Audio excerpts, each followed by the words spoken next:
Hello world, hello universe. This is still your host Marlene Krag, and with me to continue with this part 2 of Why Nations Fail and Others Succeed is my good friend Dr. Conrado Ferreras. Magandang araw po muli at narito kami para talakayin ang isang topic na napakahalaga sa kinabukasan ng ating bansa. Yung collapse niya, yung pagka-collapse niya, pag-usapan lang natin kasi parang merong similarity dahil dito sa scandal natin ngayon.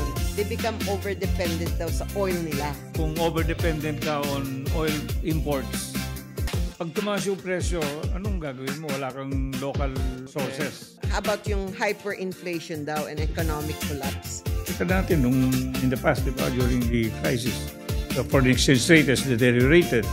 Inflation in the sky high. Interest rates, cost of doing business, cost of money has also escalated. Pag nagsama-sama yan, saan ka pupulutin? Sa kangkungan.